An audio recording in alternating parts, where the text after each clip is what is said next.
Hi. Kev, you and I were just having a very we were agreeing with each other, but a heated conversation agreeing about something uh before starting to record that I felt like we could talk about a little bit right now.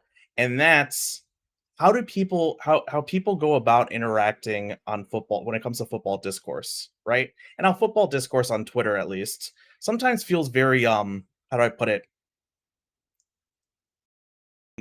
It Bad. feels less about discourse and more about who the hell is right. We're not trying to figure out what the right thing is. We're trying to pretend that we're trying to be the one that's right. Does that make sense? Yeah. And so the reason I'm bringing this up is uh it reminded me the reason I started recording while we're doing that, and it reminded me of Caleb Williams in camp, because there's a set of people that while they're there to support Caleb and they're ready to support the Bears, they still want to be the ones that were right when it came to not picking Caleb. They want to sit there and say, "Hey, we got you. Hey, see, I told you. I told you we shouldn't have. I'm going to be right." I want to sit there. I want to be right so bad that every single piece of evidence that might come out of camp that sits there and says, "Hey, look at that. Look, I'm right. I told you he's throwing interceptions," which, let's be calm. It's practice. He's a rookie. They're throwing everything in the kitchen sink at him. Of course he's going to look like this, but they're just it's a set of people within football Twitter that don't care about actually understanding everything. Instead, they care about I was the one who was right, even if in reality they will be wrong in the future. Does that make sense? Yeah. I mean, confirmation bias is a real thing, and you can't necessarily. You try the best you can to account for it. You know, I guess it's a different thing, but we try in here to. It's like last week when we were talking about like Caleb, for example. I did keep saying we think this, but let's keep in mind we're dumb because I Oh yeah. think we should have learned from our mistake. Talking about Fields, like we think this, but like let's absolutely not lose sight of the fact that we are dumb. And I don't think I don't know. We're just patting ourselves on the back now, or I guess No, since I I brought wouldn't. it in this direction. But like most people don't think like that. Nobody wants to learn anything. 99% of the people, if you get in a Twitter conversation, this is what you wanted me to repeat, basically. So I'm just going to repeat it. 99% of people that you interact with on Twitter do not want to learn. They only want to fight. Even if deep down in their souls they realize that, oh shit, this guy just said he's right. They're not going to back down. They're absolutely not going to back down. Best case scenario is they just stop replying to you. But usually it's even more of the same, stuff. And man, it's frustrating, and that's why I'm not trying to teach anybody anything on Twitter. I'm barely trying to teach anybody anything on here, but at least this is a fun forum to try to, use whatever football knowledge I have on Twitter or like in real life. I'm talking to somebody I know personally who does not maybe know sports as well as me. They sure want to argue with me anyway, even though they know that I watch more sports than them. And that's just human nature, apparently. Like just Yep. everybody's got to be right about everything, whether they know what they're talking about or not. It's it's Yeah, and it's it's really frustrating. to add to that, with the Caleb Williams example, not saying that they're wrong, right? At the moment, more so saying, "Hey guys, let's calm the hell down. We don't even know what's going on.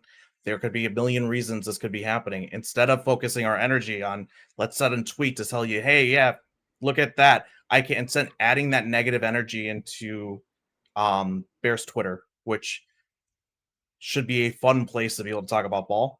Instead of adding that negative energy, we should be sitting there and saying, "What's going on? Like, why is this happening? Oh, is it because I don't know?" Caleb Williams the other day during a presser said, "I'm trying to understand and recognize blitzes as they come, so that we could set protections, etc." Like that's one thing that I feel like I'm not as far along on. And then all of a sudden, we see all of this information about the offensive line, say maybe not doing as well, but then we also find out they're sending a ton of blitzes at him.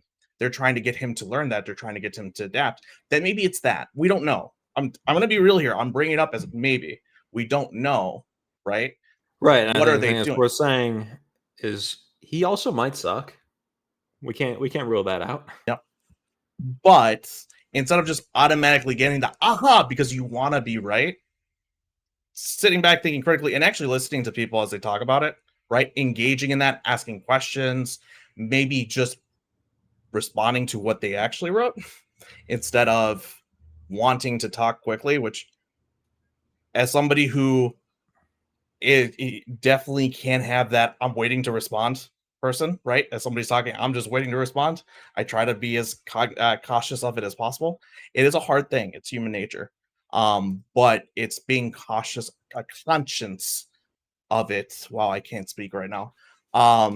And doing it in a way that's more fun. And I don't know. It's the need for that. I was right is such a it it's such a toxic thing that I think hurts a lot of different topics in life. And I wish we would work on it as a whole. Being right is awesome, though. You just got to wait for it. Yeah, I would agree. Like, I always say 3 years on a player, right? For me, anytime I do any of my draft stuff, I wait 3 years before I claim anything there. Unless it's obvious. But well, give me an example. I'll give myself an example first, so I'm not just throwing you under the bus. Yeah, that's fair. I took a little victory lap on Will Levis's first couple of games. This is a real life thing. I need to tell you. You gotta stop. You gotta stop sending me JJ McCarthy lowlights. I don't care. I'm having fun there, though, man. I'm having fun. Yeah, I never actually confirmed. Even with Christian Watson. Remember when Christian Watson was doing bad and I was low on him? I even said it's too early for me to take this victory lap. But this is looking like, I would give myself a little pat on the back, but I would always preface it with, obviously it's way too early. Obviously this and this and that. Anything can change. There are times where it's like you can still sit there and say something and be like, hey, look at this. Oh no, maybe this is right? Or yay, this might be right.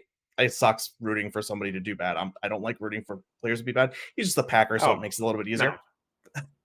Vikings, but also stop with that. You don't even believe that. Don't say that. I was saying Christian Watson for this example. We're there because this is one time I've gone public with it, right? JJ, if I do it privately, I don't care. I'm just joking around typically. Well, we both know that neither of us likes JJ. Yeah, that's exactly. So I'm just sitting there having fun with it and busting his balls. The thing with Christian Watson, that example there is you're still, if you preface it, you got to know that, hey, there's still a lot of things that could be going on and a lot of things can change. Football is a very complicated sport. A lot of people like to act like they have all of the answers. They know, oh, we just need to run more play action and more rollouts and more this and more that. Man, back up. Take a second. Digest everything that's going on. There could be a lot that might not be the answer for many reasons. We're not. That probably was the answer when Cutler was here, by the way. But figure it out. But anyway, PA boots. Going beyond Twitter discourse and football discourse, my big thing there is I miss having good deep football conversations. I don't feel like it happens as often. It's definitely happened a lot less since it feels like Twitter has kind of degraded a bit over the past couple of years. I mean, it was never great, but it's definitely taken a step down. So yeah, it would be nice. It's fun. Football discourse can be a lot of fun. Today's episode has nothing to do with that. Today's episode is a continuation of last week. Oh, there's gonna be discourse. Yeah, lots of discourse going on here. We're gonna our one big thought on each of the each of the key defensive players and contributors on the Chicago Bears this year. Is that what you named the last episode? By the way, one big thought. Yeah, 2020. Isn't that already a thing? Hang on. What do you mean by that? I'm sure it is. I'm sure other podcasts name it. No, I think it's from like an old sports show. I can't like the Jim Rome show, maybe. Oh, I don't know why that sounds so familiar to me. It's hard to be original nowadays because most things that you think is your idea is not, and also I don't think that I was even being original there. Nothing came up on Google, so we're trademarking that. One big thought. We're the only ones who are allowed to say that. Love it. So yeah, let's start off. Let's talk. Where do you want to start? What position group?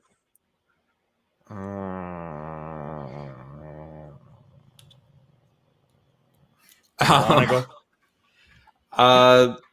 I think I said last time that you're gonna want to get into the minutiae about how one builds a defense and all that stuff. So let's concisely get out of the way how you feel about how the Bears have built their defense overall and why you think whatever you think about it. So I'm not saying that this is the way you build a defense, but it's the way that I think you can build a defense, right? There's no right way to do a lot of, like, most things in life, there isn't one specific way you have to do it, right? There's always going to be several different options. I'm a software engineer. I can write an application in several different ways and all have the same functionality in those separate ways that I do it. There's always there's multiple solutions to a problem. One thing that a lot of people talk about when it comes to defense is you want to build front to back. I've disagreed with that for a good bit now. I think PFF has always pushed the build back to front, right? It's building back to front has been one of their key ideas that they've brought into football world. And the reason being, the way that they see it is your corner, the ability to cover, right, is going to enable your front to play. If I can't, so let's go back to the 2020, it was the 2020 or 2021 Bears. Even when let's go back to like when we had Khalil Mack and Robert Quinn. That year our defense wasn't good yet. Robert Quinn had 18 sacks, right? And we had even the years, like the last few years of that 2018 defense, as it degraded, it didn't degrade because we lost our pass rush.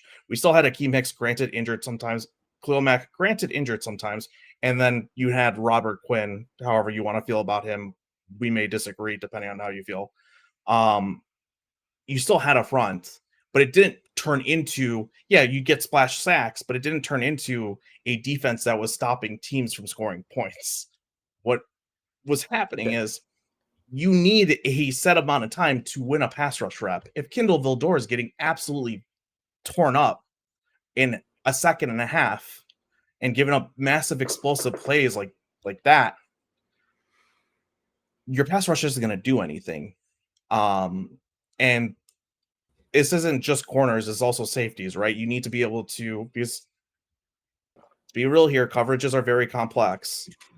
You need to be able to set that floor and give yourself the time to stop the pass. And to do that, first and foremost, is to cover the targets, to give yourself enough time to get to the quarterback. And it doesn't have to be a sack. It can be just a pressure that rushes a bad decision, rushes a throwaway, does something else. But you need to allow that to happen. The only way to do that is to set your floor high enough with your DBs. Now, to be fair, DBs don't just set the floor. Like a Jalen Johnson sets your ceiling as well, right? The ability to just sit there and say, I can just shut down a Devontae Adams is a ceiling setter. Because now you've taken an offense that typically can run through a single player and said, well, you're no longer doing that. Good luck finding where else you're going to run through. So I'm not trying to just say that that's that, but they definitely set your floor. From there, the reason why it sets your floor is, hey, if I can cover for 2.5 seconds, 3 seconds, someone's going to eventually win. The quarterback's going to have to throw the ball. Unless you have like all practice squad level defensive linemen, which we might have had 2021. It's a very rare thing, right? Or 2022, was it? I get my years confused. This is the third year with 2022. Somewhere in this area. 2022. Yeah. Which we may have had during 2022. Unless you have that poor of a DL, which is so damn rare. If you can cover for 2.5 to 3 seconds, someone's going to get home. Yeah. I think your point is made. I'll just add 2 little quick thoughts in support of it. I do think there are multiple ways to skin a cat, but I do also tend to agree back to front is best. And then just on top of that, schematically, one thing is if you have the corners, and your pass rush sucks, you don't necessarily need to be dropping 7 all the time. You can do that less frequently. That's a very good point. Not to mention, you can also scheme up a pass rush much better, much easier than you can scheme up coverage. Right. If I want to run some sim pressures, I don't have to always send 5. I don't have to always blitz. I can use a sim pressure to overload a side of the line and drop a defensive lineman, right? And allow myself to get a free rusher, hopefully, right? As long if they don't see it, they don't know where it's coming from. I can get myself a free rusher because now I'm sending 3 on a side that's only got 2 to block, right? And that D lineman just needs to drop back so that he can buy a tick for that guy to get there. That's it. He just needs to drop into his zone and buy that tick. It happens a ton. I look at the if you look at the Vikings defense last year, right? They blitzed a ton. They did run a lot of cover 0. They also ran a ton of sim pressures because they needed to be because it comes down to unpredictability as well. You can't just keep doing it. If you keep doing the same thing over and over again, they're going to know what the hell to do to stop it, right? You want to get that free rusher to do that again. They need to not know that guy's coming. So they would run a ton of, say, like amoeba fronts, where they're bringing everybody up there and the front's changing a ton. And all of a sudden, you don't know who's coming. You have no idea what's happening. It would create chaos after the snap because you can't react to you have to react to what they actually end up doing. There isn't a real way to read it. Sometimes they'd send everybody. Sometimes they'd all drop back. They're only sending 4. Sometimes they send different people and drop back linemen, even though everybody was up and it made it look like it was about to be like an engage 8, right? A fire blitz, anything like that. They really that was the way they play it. McDonald also does this. Though they do have the Ravens did have some pass rush teeth to them, but the Ravens historically build back to front, right? And when I say back to front, that includes the back 7, that includes the linebackers. If I have Danny Trevathan covering my middle, I'm fucked. I can't. I tighten the middle. Are we doing the swear jar? Is that we're doing the swear jar. Also, you've lost a little bit of attraction. Danny Trevathan used to be very good. No, I'm talking about at the end of his career. Sorry, let me specify. When we were getting burnt up by the Lions, we were getting destroyed in the middle, right? In 2021 was it, or 2020? His last year with us. There was a year where we were just remember when the tight ends, it was a Jimmy Graham and Cole Kmet's rookie season, where all the tight ends look great in camp. Well, really what that was our linebackers can't cover shit, right? Mm-hmm. That matters too. We have to be able to cover the middle of the field, especially because offenses are specifically trying to attack the middle of the field. So it is I am talking back 7 here. And so now that brings us to, and before I transition, do you have any thoughts there? I had 2 points and I got one out. This goes right along with it. The Ravens are a team that's figured this out, and it seems like maybe Poles knows this as well. It's just a lot easier to build back to front. That's true too. It's way easier to acquire those players than it is to acquire one stud defend, edge, let alone 2, or a stud, DI. We've talked about that before. So that's also market inequality. You got a lot of people thinking that they want to build front to back. You can snatch all the best players in the back and just, do whatever with the front until you can build it up. So that's when we've talked about that before, because again, if I'm wasting a first round pick and I got a 20% chance to hit on an edge, well, I could use that somewhere else and then get corners in the second round. Now, all of a sudden the other team has wasted those picks. Now they have to keep wasting picks, right? Because this guy they're trying to find that guy, right? So it's not like, oh, but if it's easy to find, then why aren't other people finding it? Well, because they're wasting their assets elsewhere. And because they've wasted those assets, now it's not, yeah, sure, it's easier to find, but other people are getting them, right? Because I didn't have to use those assets to find them. Yeah, like so I want to hit that point. If you take, I'm not going to get into the math of it, but yeah, it is easier. It is easier to build back front. It's easier to find those players in the draft. But that brings us to how Poles has built this defense, which has been absolutely back to front. And I do think Eberflus had a lot of say in how some of the draft picks we used earlier on went, and also free agency signings, and then 2, just how the defense was built, right? So I'm not trying to say just Poles here. Obviously, it's always going to, obviously you want that synergy between your coach and your GM. The scouting team, the scouts need to go out there and basically write everything about a player as they can. Then from there, the coaches need to explain to the GMs, this is what we need. You take those scouting reports, you understand them, you digest them, you find out which ones can actually fit what they need for their scheme. This is what we're looking for. These are the traits we want. Well, we've gotten everything, all the information we need, right? Now let's figure out which guys fit these roles, and then you bring it together, and that's how you really want those. You want them working. You don't want a team where it's like, hey, I've got all the say. One side's got all the say, or the other side's got all the say. I don't think that typically works unless you're like, Kyle Shanahan, and you know exactly what you need for your offense because he's that brilliant. Yeah. Let's start with the secondary then. Cool. Let's start with let's go back to front. Back to front. All right. Wink. Jalen Johnson. We're gonna have the same thing on this. Just do it again. Basically, I'll say with Jalen.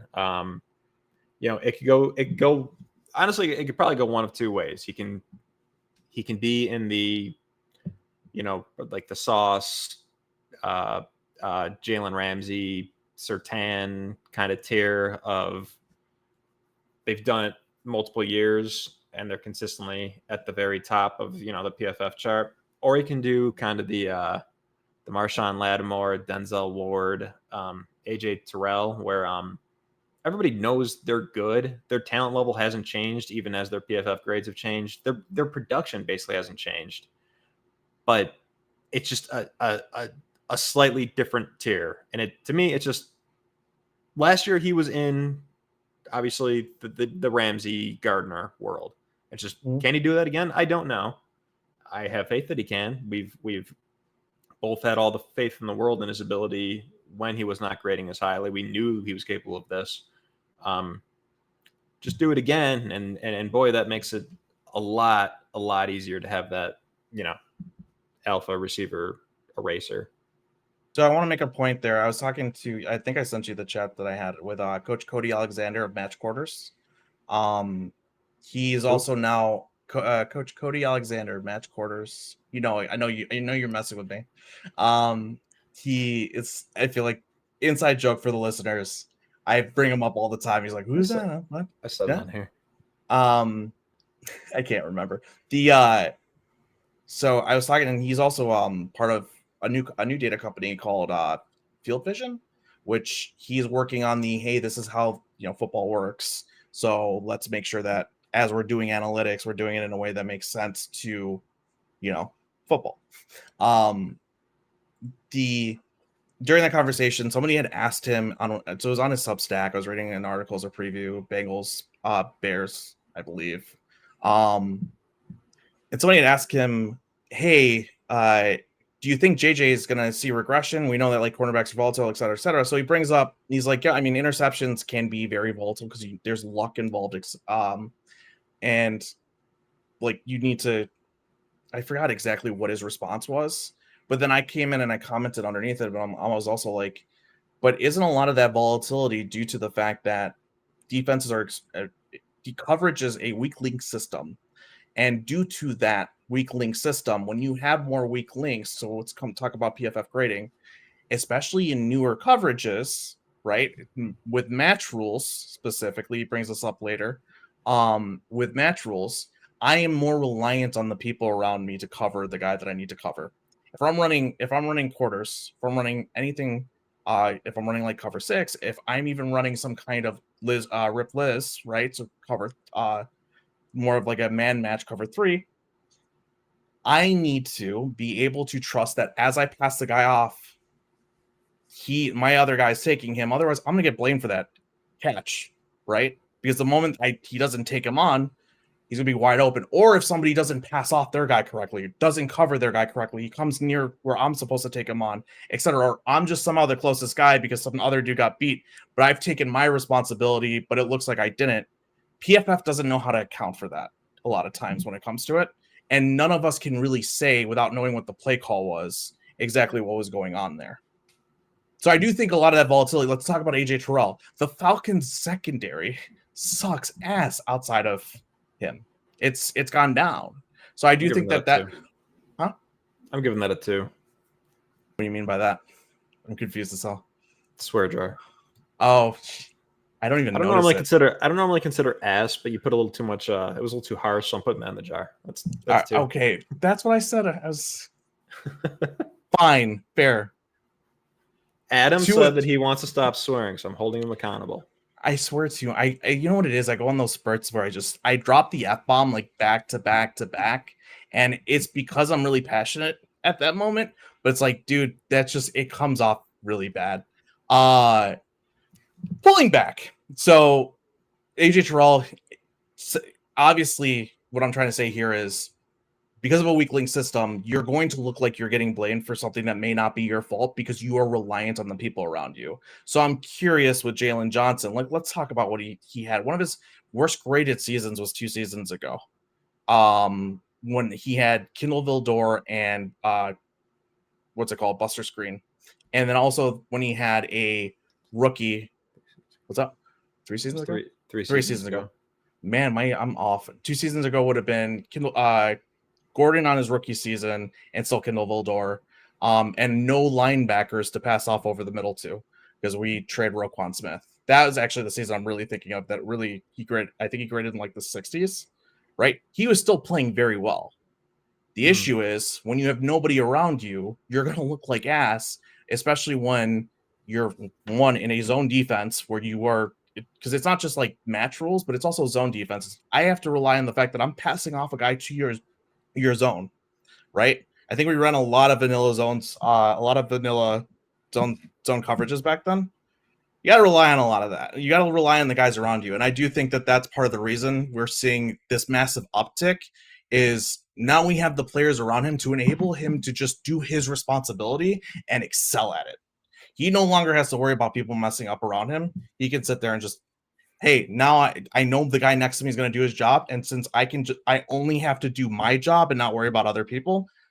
Here I am. Hi, grade me well. I've been doing my job. Thank you. Well, speaking of players not messing up around him, we got Tyreek Stevenson. With him, it's just small sample size stuff, but I think my eyes would say that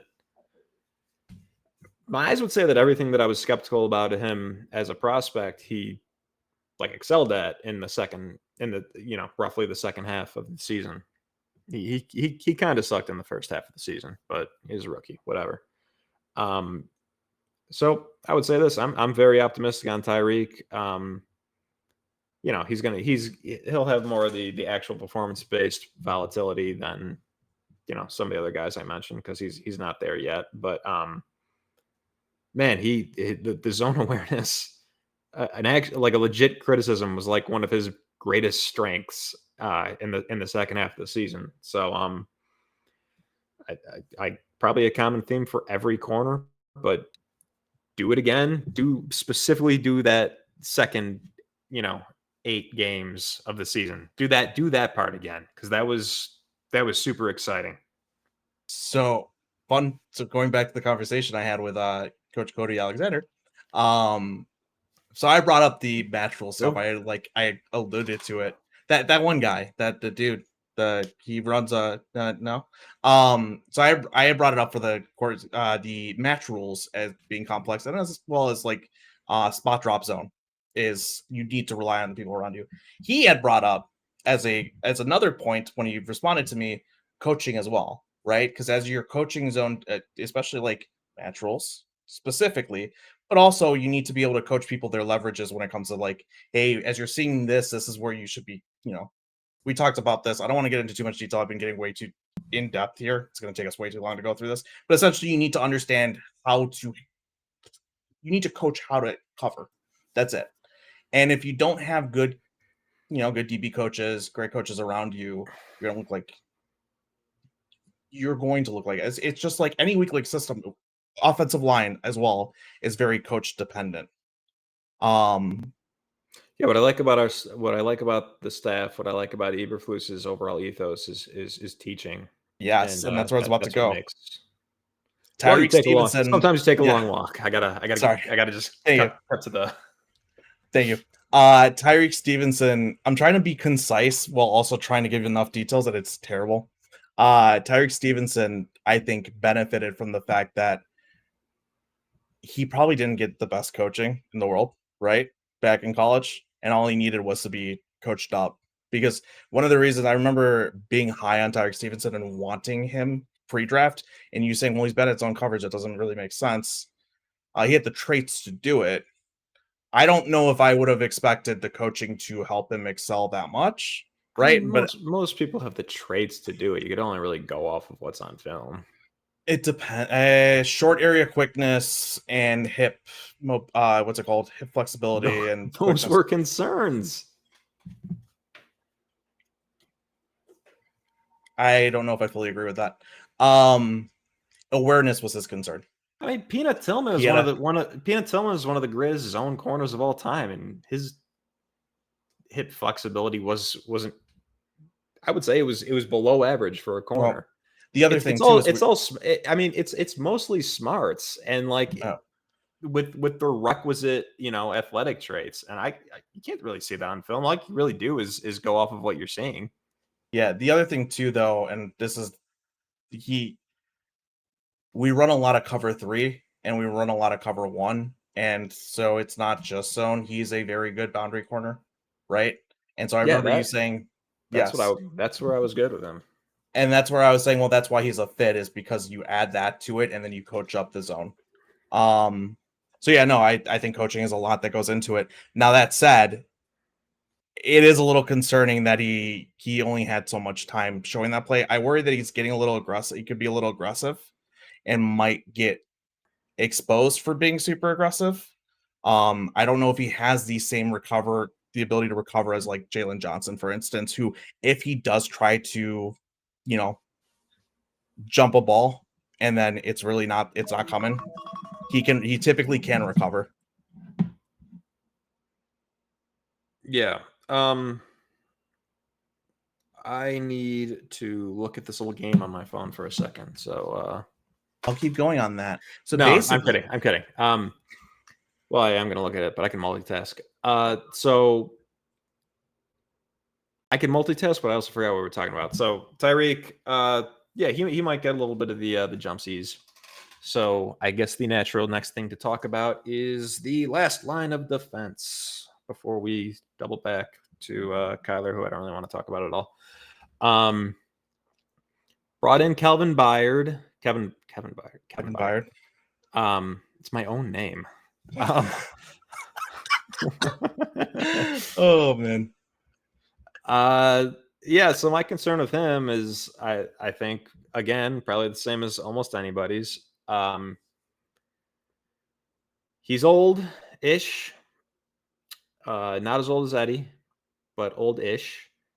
And his production, since being, one of the best safeties in football, probably the best safety in football 3 years ago, and probably still in that discussion 2 years ago.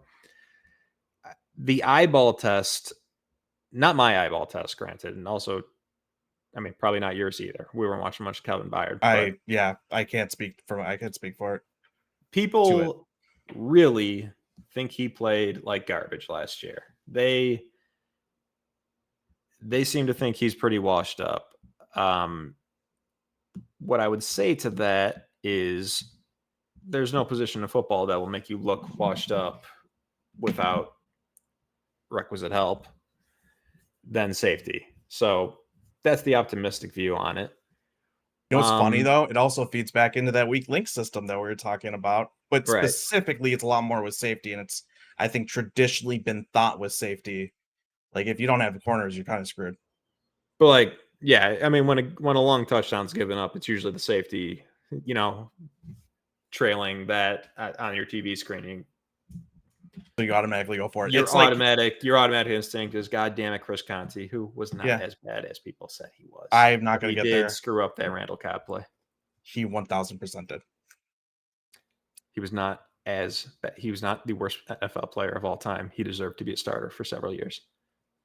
Anyway, but the thing is, I don't know. I was not paying attention to him for the 6 weeks he played for the Titans, and I was barely paying attention to him for the 10 he played for the Eagles or whatever it is. The Eagles had major concerns at corner and at coaching.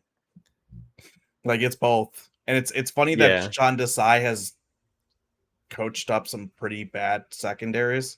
He's also not had personnel, to be fair to him. But and then you also had the Patricia factor there with the Eagles. I don't know what were the Titans. Remind me what the Titans secondary looks like. I'm fairly sure they are cooking with some bad ingredients and doing well with it. Typically, the I defenses. mean, now it looks great because they got a Wouzier and Sneed, but they felt the need to do that. The only one I can remember offhand was McCrary, who's still there. I don't think Caleb Farley was playing much. I think they had Kendall Fulton. Not great. Not or Yep. in fact bad. Bad. Yep. So that could be 1000% why. He might not be washed up. I can't speak to it either. I didn't watch the film. I think there's some reason for optimism. You've got an all-pro safety who's coming onto the team to, who's been a great leader, it sounds like, in the locker room.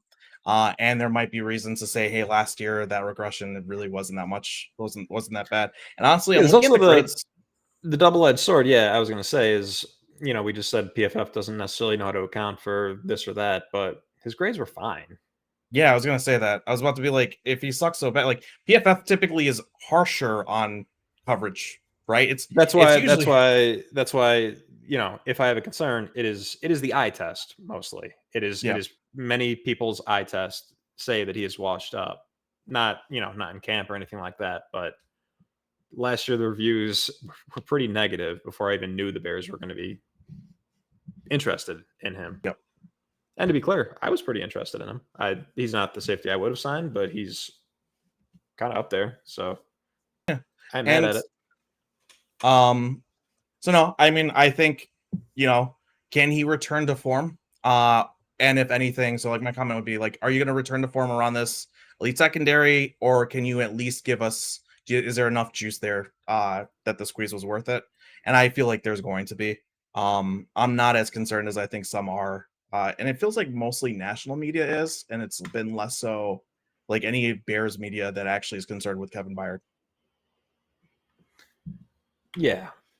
Yeah, that's all Yep. I think that's all we have on that. But in terms of the big thought, I would just say just be as good as Eddie was last year, which is not that high of a bar. And I think Byard has shown a higher ceiling in his career, and he's younger. He really should not have. I don't. It seems very unlikely that he's dropped off from such heights this quickly. Mhm. So I'm a little I'm a little optimistic about Byard. Perfect. All right, let's move on. Let's talk Jaquan Brisker. Yeah, I got one big thought right off the bat. Stop Yeah. retweeting everything, you fucking fool. Retweet your actual beliefs, and if you don't have anything, stop retweeting. He's gone from probably one of your favorite I don't players have a to, swear like, jar. That one I am passionate about. I got to say that word about that one. I was gonna say he's gone from one of your favorite players. I think you were close to buying his jersey to, all right, you're annoying the hell out of me on Twitter. Oh, I wasn't just close. Actually, you know what's funny? I said on this podcast, I don't like to acknowledge that this podcast existed before this year, but let's just say I hypothetically aired to the world that I wanted a Jaquan Brisker jersey, and then I got one for my birthday from my sister. I didn't know you had one already. You gonna burn it? No, he's a Chicago Bears player, No. and the thing is, he retweets some pretty nasty Candace Owens type stuff, but then he retweets like good stuff too. He just doesn't have any. He doesn't. He's just like a dumb guy. I'll say this: He's a dog though. I'd like him to play better, play football better, and then I don't have to even care so much about his insane Twitter personality. So I want to ask you why, because I feel like you and I thought he was fine last year, right? What is it that are you upset that he wasn't hitting the same heights we thought he was going to hit? I think it's more that his rookie year? I think he's clearly established himself as an NFL starter. Yeah. But yeah, I guess it's just versus expectations. My expectation was certainly by year 2, like legit difference maker. And it's mostly it's like flashes, I feel like. I know he was dealing with nagging injuries all last year, so I'm curious as to how much of it is that. But yeah, no, I would agree. It feels like after his rookie season, we were all sitting there like, oh man, we might have gotten somebody who was elite. Wasn't he like all rookie team? I don't even know if we have that. But he was talked about as like that guy that's gonna be, like come out. And yeah, he was I fine. don't think He was I don't think that exists, but he would have been. Yeah. Next, I think it was on the Hamilton for PFF. sure. I think he was on the PFF all rookie team. It would have been is him what and I'm thinking. Hamilton for sure. Yeah. Yeah. So yeah, I would have hoped for more, but I think from knowing just the injury history, knowing the fact that the team around him was also kind of shaky, hurt during the early parts of the season, I'm curious as to how much of that was what we saw early on versus how much of that was later when the defense was super strong. Like what's sticking in our heads. But yeah, I would hope to see a leap this year. If not, though, we still have a quality starter that we got. Yeah. I think a floor is fairly well established. He's not, he's not out there freelancing like some sort of Brandon Merriweather type guy. He's not dumb football wise. So I think a floor is established. But yeah, for me, it's, we're talking a little bit the other day about like a team's overall ceiling, like the number of guys who like could legitimately be like actual ceiling raisers. And like, I still think Brisker's got that in him. So for me to like, there's a world in which the Bears have a top 5 defense. I don't think it's the world that a lot of Bears fans who already think that is the case. I think a lot of Bears fans think that's the case, and I don't think it is, but there's a world in which that is the case for sure. And I think that world involves Jaquan Brisker being what I thought he was as a rookie. So my big thought is be better at Twitter and do the Jalen thing. I think just like Jalen, we know it's in him. Yep. Do it. Yep. I would agree with that. Then I'm going to concise it. Take that next big step. Show it, like, hit your potential because you've got it. Just hit it. Let's go on to somebody who I think is going to hit their potential and someone I personally think is a difference maker on this defense and really came out last year. Someone I loved that they drafted and wanted to kick into the inside, unlike a lot of people have. Receipts on that. Really quick. Tier 3. Really quick. I'm going to crack open my first couple of Friday beers. And I'm also not going to come back because I don't want to talk about Kyler Gordon. I don't care. What is it? Fine. Yeah, screw it. Kyler Gordon. My one big thought is keep it up, kid. The way that he played last year, there's a especially the way I know. The way that he played last year, the way that specifically, so here's the thing where the NFL is going right now. Offenses are recognizing the fact that teams are going into more nickel. They're going to be running the ball way more. The reason why the nickel position is so important, especially in a one gapping scheme like this, is you need to be a big nickel. You need to be able to both handle. You need to basically be a hybrid linebacker. We're getting into the world of college football now being more into the NFL, where you've got your star, you've got your what's it called? I'm blanking on the actual term there. I think star linebacker. Thank you. Which is Kyler Gordon basically on this team, where he is a DB linebacker hybrid, but he's a DB, right? It's not like he doesn't lose the ability to cover just because he can play the run. Whereas in college, that hybrid is a hybrid. So they've gotten they're a little worse at each, right? Kyler isn't. Kyler's definitely not worse at coverage, and the way that he plays the run is just I jump up sometimes when he gets in there. It's awesome. Specifically too on coverage, the way that he works with JJ. There's a lot of reps, and I'm going to bring up match quarters again because we're talking defense, and why the hell not? Cody Alexander breaks down how we handled stacks, and the way that we handled stacks, the communication between JJ and Kyler Gordon was phenomenal. They understood the idea that, hey, if they're running stacks, they're really going to be running some kind of high-low concepts, or and especially one is going to go vertical. So understanding how handling it differently, which is a Flus thing here and schematically, differently than most teams do. And they were able to communicate that and handle it in a way that we basically shut that shit down. I'm gonna have to go with a swear jar there. I couldn't think of another word. Gratuitous stuff. I stopped myself from saying shit earlier. Stop inside. But no, I That's a big 3. He took a step last year that I was just like, God, and it's coming with it's awareness, how smart he is, it's his physicality, it's his ability to cover. I think that if he continues on the trajectory he's on, he might become the best nickel corner in the NFL. And that's a high bar because we're talking about some phenomenal nickels that I am blanking on at the moment that we have talked about and drafted in our own little thing before. So yeah. You are really uninterested. I mean, I just think I like Kyler Gordon. You can't get excited for I nickels. wasn't mad about it. I can get excited about certain nickels. I just don't think he's as good as you think he is. I think he's good. I think he's good for sure. I don't think he covers well enough to have the ceiling that you think he does, frankly. But I do think that he is definitely I think his cog, the way that you explained all of it just now, the role that he plays, and the fact that he doesn't really need to cover that well because he's fucking a nickel. It's fine. I'm just not excited about it. There's nothing to be excited about. I'm glad he's there. If we're talking concerns, it's not even about Kyler. Kyler's Kyler. And while I don't necessarily see the same upside that you do, I do think that I don't think it needs to be. He's good. He's a good nickel. My concern would be if Kyler got hurt. That's where we're lacking. I would say more than any other spot in the secondary. A credible nickel who can do all the same things Kyler can do.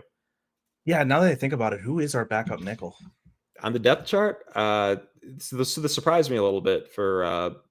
As an end of the roster nerd, it was Greg Stroman listed ahead of Josh Blackwell, and I would have thought Blackwell would have had the inside track there. I've heard good things about what Stroman's been doing, though. I don't know. Yeah, I would agree with that, and we saw it last year when Gordon's out. This defense takes, and especially in the run game, this defense takes a bit of a step back. He comes back in healthy, and we start to see it like a top 5 run defense again because you really do need that. Now I will say that if you run a little bit more base, you'd have to run a little bit more base because once you get Sanborn back in there, right, it does get a lot better run defense wise, but that does expose you in other ways. And Sanborn's good in coverage. I'm not trying to say that. It's just you're not going to want him covering a slot. Yeah. So I don't know, Stroman or Blackwell, they're both fine, probably. But it would have been nice to man, who's the safety that I there was a safety Javon Bullard. I was really hoping the Bears could find a way to draft Javon Bullard because he played a lot of the kind of star position for Georgia, but he also showed a lot of good deep middle. Maybe a little bit of a hybrid. You could put him on either as a depth piece early on. Yeah. So that is, and then you kind of develop him to eventually take over Bayard's role in a year or two. That would have been really nice. That's one spot I wish we'd hit on, like specifically with somebody like that who could fill multiple roles in the secondary. Because another spot that we're weak at is backup safety, still not looking too hot. It's Jonathan Owens, who man, shout out to him for possibly studying his iPad in Paris. Do you think he did? Real talk. Do you think he did? I know I wouldn't. I mean, I would hope he did. I'm pretty sure if you're an NFL player, you're going to. But I'm like, man, as much as I love ball, I don't know.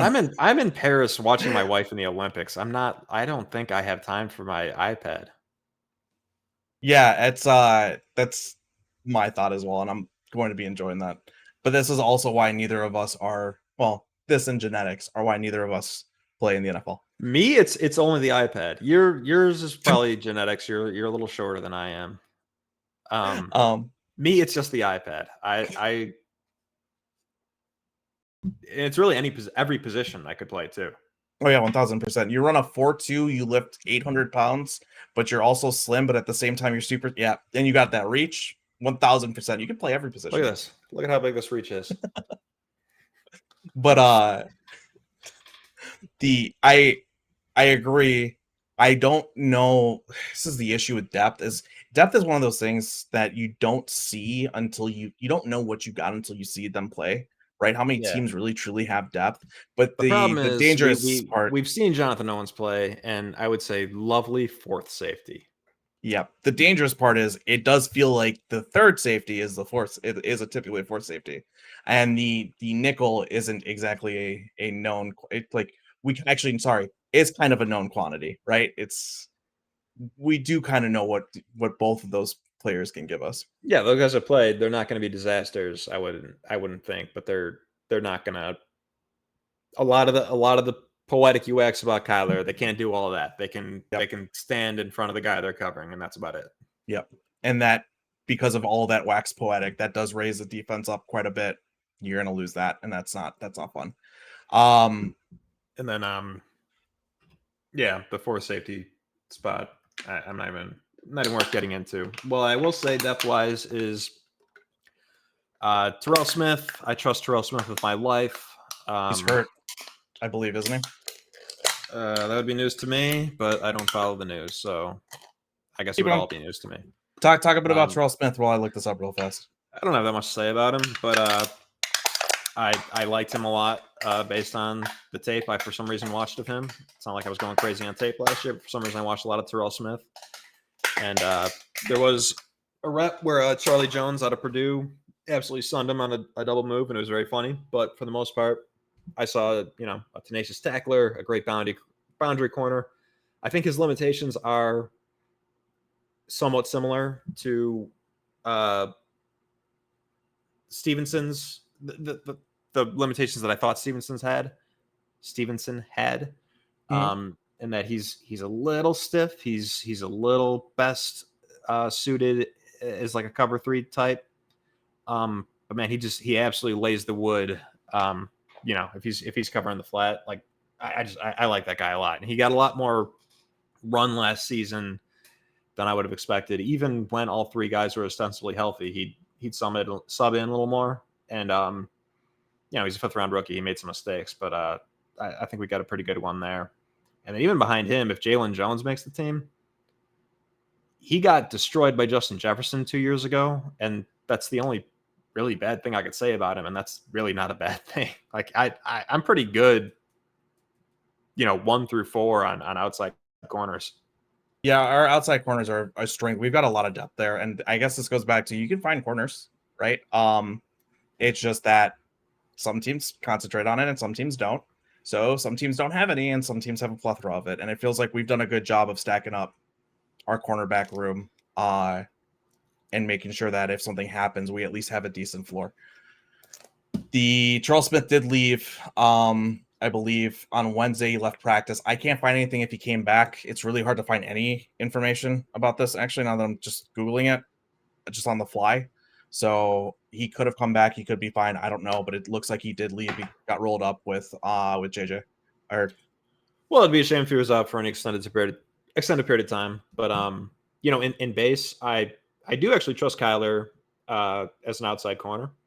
And then when Kyler moves in to nickel, if a guy's out, I have a reasonable amount of trust in Jalen Jones not to screw up too much. I've always kind of liked him a little bit. So. Yep. Yeah, I think that's it for the secondary, unless you got anything else. No, I mean, as a unit as a whole, I guess my question would be for you is, where do you rank us, our secondary unit? It's got to be one of the best in the league, right? I mean, you've kind of asked me this before, and I'm a little wishy-washy about it, just because I think it's hard to separate the. I think it's kind of hard to separate like the 4th best secondary from like the 22nd best secondary. Especially if you're not watching it and you're again, a little reliant on some stats and stuff. But I mean, the upside definitely is.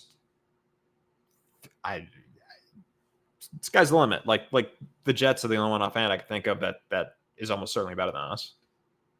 I would agree with the Jets. Trying to think if there is any other team that is even doesn't have any holes, right? Because I feel like most secondaries have some kind of hole, and we don't, right? At least with our starters, there isn't a backup playing a starting role. I mean, in terms of no holes, I would say that I just off the top of my head, weirdly, the Lions have put themselves in a position to have no Yes. holes, but also not nearly the ceiling of the high end. I guess it's Jalen mostly the high end play of Jalen. I also think Tyreek probably has a higher ceiling than well, I can't say a higher ceiling than Terry and Arnold, but as a whole, the ceiling is much higher for the Bears, and they've also shown it as a collective unit already. Yes, and so that's where I go to. It's at least a top 3 to 5 unit. But I probably want to list it out and figure that out. I wouldn't blame anybody for saying otherwise. Oh, the Browns are fantastic. Oh yes, thank but you. Good call. I lost my train of thought. You I wouldn't blame anybody. anybody. I wouldn't blame anybody for not taking the best version of our guys that they showed last year, and as a result, docking us in their rankings. That's understandable. I think we're just signing basically all these guys and just a little unsure about Bayard. And I would agree with that. And I think that Bayard does, I think, with the national consensus, lower us in their rankings too, because of, again, being unsure of what he actually is after last year. But let's move on. I think we both agree that the secondary is going to be a strength. Everyone knows this. Yeah. No need to continue to dig into it. So moving back to front, and I got a challenge for you. Mm-hmm. You're a linebacker at heart. You love to talk about linebackers. If you talk too much about linebackers, we're never going to finish this thing in time. I wasn't planning on it. I figured they're pretty easy. What do I have to say about any of them, right? So I'll give you Sanborn and TJ Edwards at the same time. Keep doing you. I really hope we bring Sanborn back after his contract expires, right? I think he's proven himself as a quality linebacker. He's just, both of them play the game just so smart. I mean, Sanborn's it's just a matter of which tender they put on him. I mean, yeah, just throw the second round tender on him, and we got him for another year, and then I'd like to keep him around. So it's funny that both of them also were UDFAs. Both of them came in and showed they both play the game cerebral. They both play smart. I'm not even gonna try to say it right now.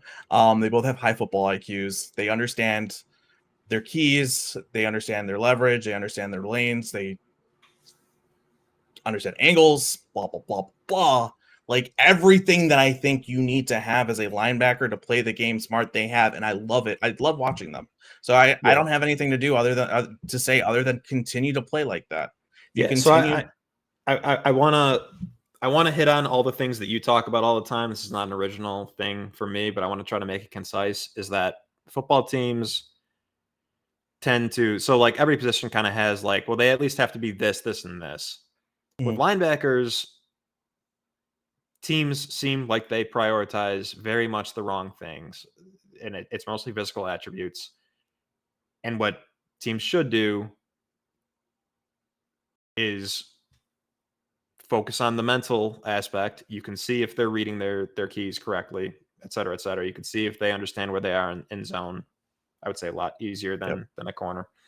But I have one pushback there, and if they have the athleticism, that is what can possibly make them a first-round pick. But do not ignore the mental aspect. That is the stuff, and that is what Edwards has in spades. And then Sanborn doesn't play as much, but he seems to have that too. I mean, Edwards has actual athleticism too. So Edwards is great. I love Edwards. Top 10 linebacker, off-ball linebacker for sure.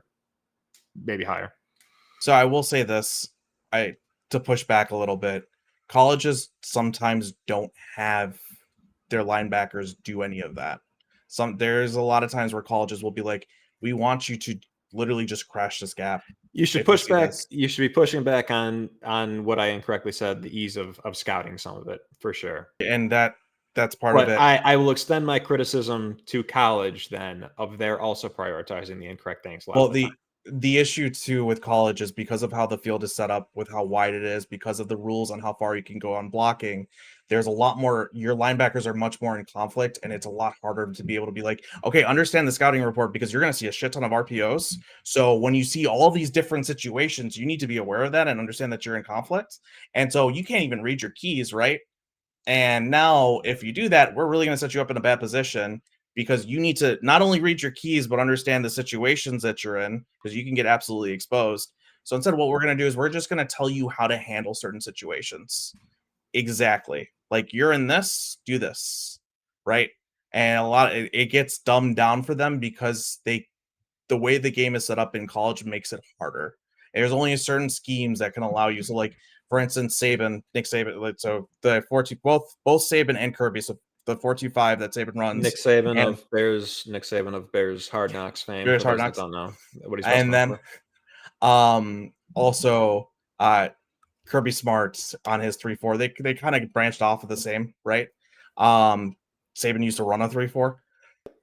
The way that theirs is set up, they don't do that because they understand they're set up so that when you're only in conflict certain times and you know that you're in conflict and it's really easy to handle. It's different, man. It's different depending on the scheme and the defense, and it makes it hard to scout. You need to know which defense is actually asking their linebackers to read the keys.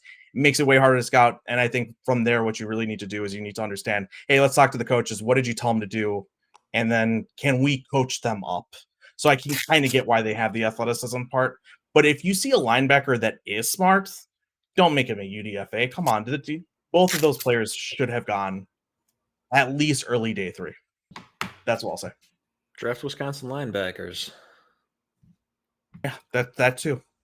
Oh, shit, I mean, even Leo Chenal, who you did not like, is pretty good. Yeah, he plays draft Wisconsin role. Linebackers. Yeah, sure, but I mean, he plays a very niche role, but yes, he is good.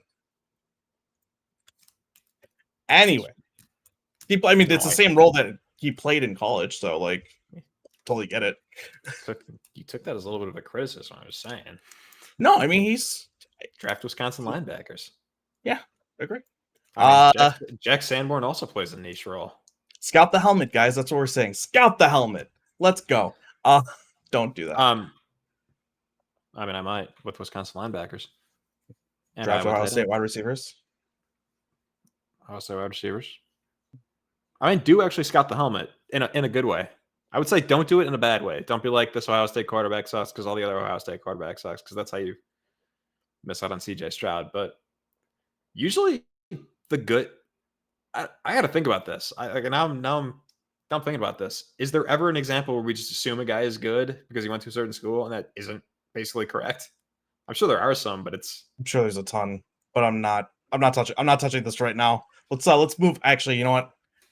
What would I rather do? Touch on that or talk about Edmonds? Shit. Well, we got the Edmonds of it all, and here's what I'll say. I think the camp reports have been bad-ish. I don't remember. I thought you said that. Maybe not. I don't care. I don't remember, honestly. What was it? Oh, you know what it was? As you went to camp, it's your report. You said that you hadn't suddenly decided that Edmonds was good based on that practice. It was something like that. Like it wasn't necessarily an impressive practice.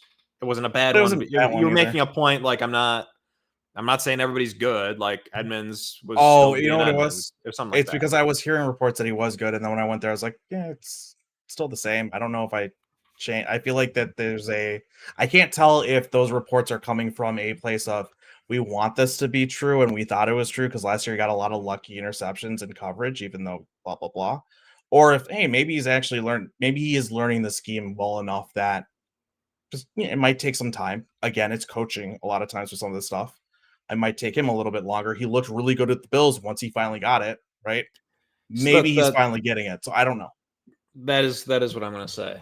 I'm a little positive on Edmonds this season because he's got the traits and he has had the production. Did have the production 2 years ago. This is his second year in this defense. Also, he's got Edwards next to him looking good.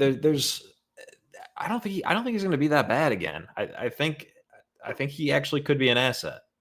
He is a prototypical Mike for this defense. He absolutely is the prototypical Mike linebacker. What you want in this defense specifically. Physically, right.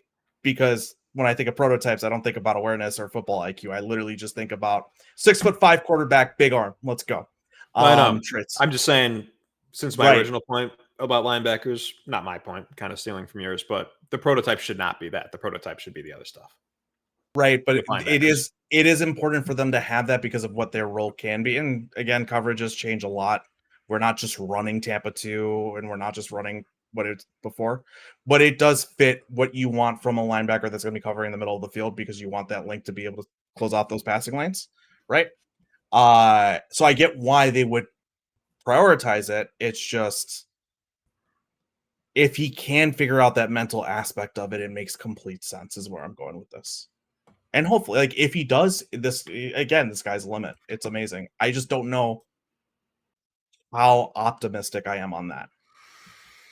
I'm not expecting like a Pro Bowl season, but I'm expecting better. Like I'm confident in better, and I don't rule out much better, but I'm confident in better. Is I guess what I'm going to say there. And I'm also confident that regardless of whether he's better, we should release him after the season once we have that. Yep. So my one big thought there on Edmonds is prove me wrong. That's it. I know there's not a lot of people who are willing to criticize him outside of us, I feel like, within like Bears media. Prove us wrong. Yeah, I'm zigging. I guess I'm not zigging because everybody else is, for the most part, saying the same thing. I'm zigging from what we normally would say. Yeah. I'm a little. I got. It's a feeling based on some flimsy supporting evidence that I just gave. I kind of feel like he's going to be okay. The linebacker group as a whole, though, especially because, Edwards exists. It's a very good linebacker group. It could be great. It could be really, really great. Similar to Brisker in a weird way. Edmonds could be another like huge ceiling raiser if he were to really. Imagine a world where they both really take that step. Yeah, then we're definitely top 5, top 3. We might be top 3, and I don't think. At that point, I'm like, I don't even know if we need an extra pass rusher to get top 3. So let's get to the reason that we might not be, even if all those things do happen. You still do want to marry your pass rush to your good back 7 coverage and whatnot. That is still ideal. And the best defenses in the league do tend to do that to some extent. Even the Ravens, who we talked about, did have, Madubuike breaking out, and typically they don't have a guy manufactured. Typically they don't have a guy. Madubuike is one of the few that they extended, right? Typically they let their guys go, and then they don't. The Ravens, sure, they let them go. They develop and let them go, but the Ravens always have a guy. But how often does that guy then go and show, wait, I'm not really a guy. It was just everything else that they did around me. But Dupree being the biggest example of that. But let's bring it back. Oh God. See, I feel guilty about calling you out on stuff on the pod, but I can't let this one go. But Dupree's never been on the Ravens. Oh wait, no, he's Steelers. You're right. My fault. I'd say Pernell McPhee. Pernell McPhee. Thank you. Oh, that's who you were thinking of. Okay. Yeah, sorry, Pernell McPhee. But Dupree also is an example of it, but it's an example with the Steelers, and that's not because of the secondary or anything like that. It's because of everybody else around him on the line. But they've had like Calais Campbell. Going back to the same roster. They used to have Terrell Suggs and Haloti Ngata and Yeah. they've had absolute dudes on No. in their front four. Going back, right? Yes, absolutely. Sure. But like even Matthew Judon, and he's continued to be pretty good. They're not. That's harder because with the Patriots, people also there's a lot of there can be schematic exceptions reasons to the why. rule. I think there are many cases where you're right. There are also cases where they do typically have a dude or two. Let's just bring it back. Let's bring it back. Fine. Sure. A dude or two is fine because Montez Sweat is a dude or two. I still think you need a dude. That leads me to my first thought about Montez Sweat. I'm going to be a little negative. I don't know if he's actually a dude. What is he? He was great on the Bears. I'm going to pull him up right now and make sure I'm not completely talking out of my ass. I think he was better on the Bears than on the Commanders. But I wouldn't say prototypical number one pass rusher on a team. I think he's a top, like it's like a top. Didn't we just do this? Yeah. Didn't we just do this? So I'm sorry. I'm having month or two. deja vu where we went through every single one of the guys and we were like, oh wait, maybe he is a top. I forgot what we ended on. 12, dude. I guess I don't think he can carry a defensive line without a little bit of help consistently, even though he did kind of just do that. I don't know if I want to bank on him doing it. I think, I guess I'll put it this way. I think that we keep saying like at least we know we have one good, Pro Bowl edge. And I say, I don't, that's kind of the ceiling. And I don't, if there's any step back, then the defensive line as a whole could be in a little bit of trouble if he doesn't repeat what he did on the Bears last season. And I can't bank on that necessarily.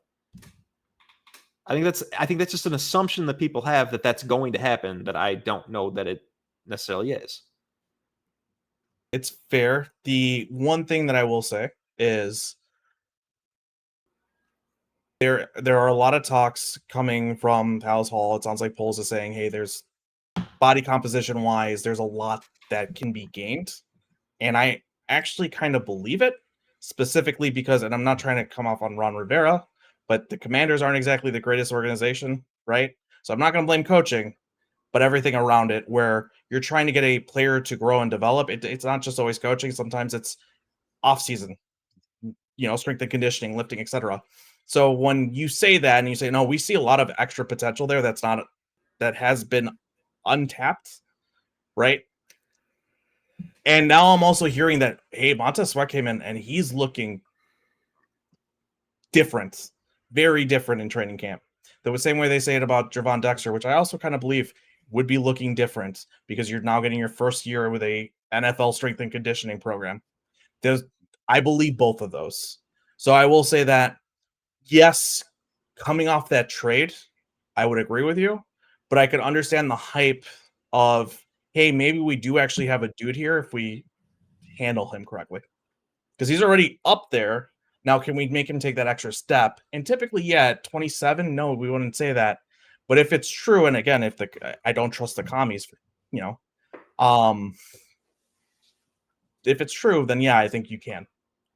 Yeah. I guess I'll say that what I just said, those aren't necessarily my actual genuine thoughts on Sweat.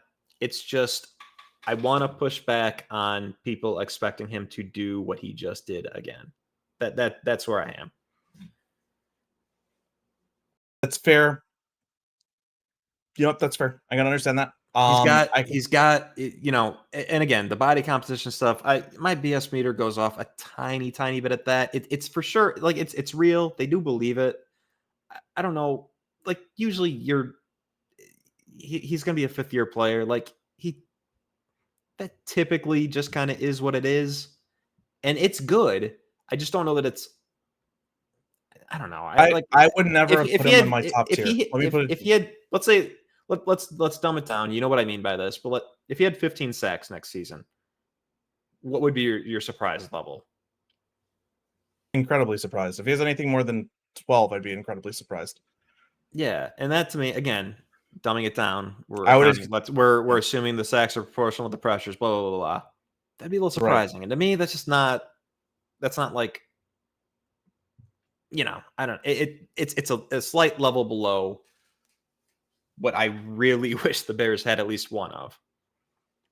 That's asking for a good bit, but I see what you're saying there, because what you're saying is like, hey, if we're gonna have one guy only, it needs to be a Myles Garrett type who's gonna get you pressures constantly, even if he's being double or triple. Yeah, so I guess let's naturally transition into why it might be good to have one really really good guy because of what is on the other side. Well, we didn't give a thought though. What's our one thought on Montez Sweat? My thought was pretty clear. I mean, like I said, a bad job explaining it. I would not be surprised if he does not do that again, and I wish he were a little better. I wish all of our players are a little better, obviously, but I wish that I could believe the people, or I wish that I could have the optimism and the delusion of the people that think he belongs in the same sentence as even like an Aiden Hutchinson or a Josh, whatever Josh Allen changed his last name to, or even like a Brian Burns. I'm like he's a little below that.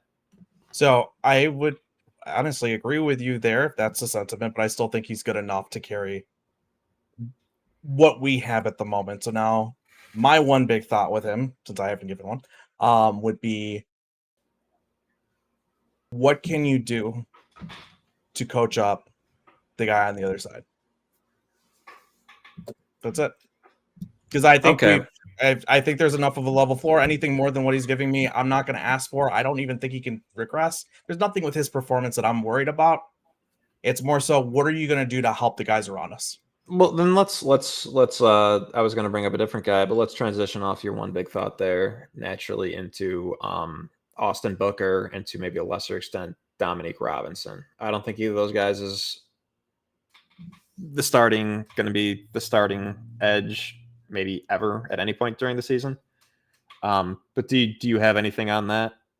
So there's a lot of hype coming off with Austin Booker from camp. A lot of hype. It sounds like he's doing really well. I know we both came off recently with low expectations. We've done this 3 times, guys. The chances of you being able to draft a guy is very low in those rounds for an edge specifically. I don't have expectations this year.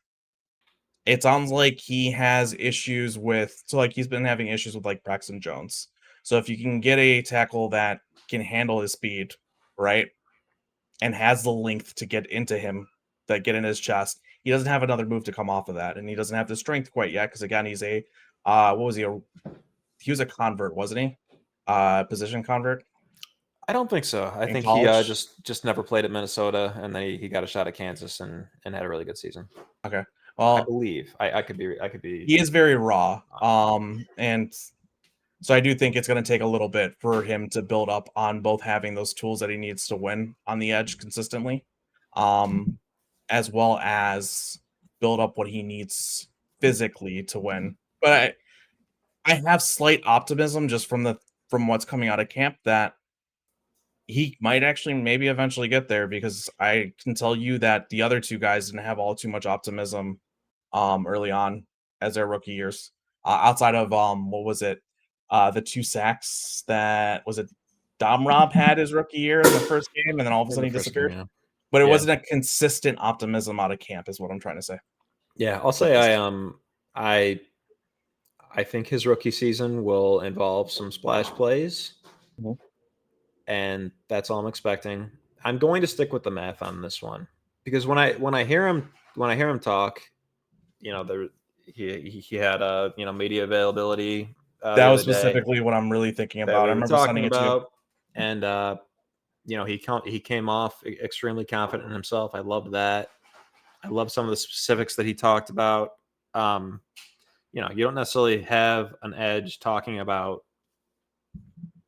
just something as simple as like, I love the long arm and counter with the friggin' spin or whatever. Like, I just like that he talks about that he clearly thinks about it, that he, pass rushing is, the individual fight between a pass rusher and the guy trying to block him is I mean, there's real art to it, and I like that he's thinking about it to the point where he can articulate that to the media. Yep. With that said, he is a 5th round rookie.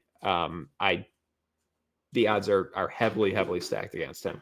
I hope I hope that the feeling I get when I hear him talk is right, but the cold reality is still I cannot be expecting anything at any point in his career, honestly. I want to add to that. I remember sending it to you because the way that the things he was saying and the confidence that he was portraying, that I'm doing really well in camp, right? There was a lot of talking about how he felt he was doing, was rare for me to that's a rare thing to see from a rookie, just talk about, hey, yeah, no, I feel like I'm doing everything, I'm doing everything in this way and I'm performing really well, etc. Like, it wasn't even just like I'm doing the right things, it was I'm also showing that I'm good. That's a confidence that I feel like the only time you ever see that from somebody is if they actually are. Typically, you're taught as a player, media availability, we don't do that. Like, this is the media. We don't want to so when somebody does it, I feel like it's noteworthy that maybe potentially there is something there, because I don't expect that from somebody who's not doing well. Right? You ain't gonna talk up big game if you're actually getting your ass kicked like that to the media. Yeah. So, yeah, I guess so. One big thought on Austin Booker specifically for me is I do not think he is going to ever be very good. But me saying that, I am literally fighting a screaming voice in my somewhere within me that is saying, no, this guy actually is going to be the one that is Max Crosby, like the rare that. Yep. And I don't want to talk about Dominic Robinson, but I will give one big thought. Don't be like the 3rd worst edge in football next year if you find your way onto the field. But the real actual edge is DeMarcus Walker, is the actual presumptive starting edge. I'm looking for him on this list. I don't recall him doing really anything last year, if I'm not mistaken. Do you? I think he started to pop off a little bit after we got Montez Sweat. Jeez, I don't. Just a little bit. I'm gonna plead a little ignorance. So his his PFF grade was kind of poor, 59 overall. You got to look at it. I'm looking. It definitely, yeah, it definitely had the pass rush grade definitely has a little bit of an uptick with Sweat. Yep. And the thing I like about Sweat is that he talks very often about wanting to make the players around him better, which it does not seem to be lip service by any means either. He, it seems like it happens. His uptick in pressure is holy cow. Yeah. Because so he had a couple, 4-5-5. In the first 10 games, he had 2 games with 4+, 3 games with 4+. In the last 8, even, or sorry, last 7. In the last 7, he had 4 of them. Yeah. So that's a big jump. That's nice. So yeah, I guess so. One thought on DeMarcus Walker would be he certainly cannot be the best edge on a team, and we're one injury away from that being the case. That said, it seems like he could be the 2nd best edge on a defense that is pretty good. You would hope to have more, but I think he sets. And I will say that even after saying that, I would hope to have more, but I think Absolutely. he is fine. And so this is where I always push back. It does sound like there have been reports that we are shopping edge, or we're shopping the market. I think both for interior offensive linemen recently was released. And Albert Breer keeps talking about the fact that don't be surprised if the Bears continue to look at the edge market. So I wonder if there will be another upgrade coming in. But personally, if we don't, and obviously I've said this a million freaking times, I don't care. I think we have enough. But again, it does come back to, you're right. If Montez Sweat goes down, holy crap, this defensive line now becomes a liability to the coverage, because it's going to take a while, unless as we get to the inside, something else happens there. So,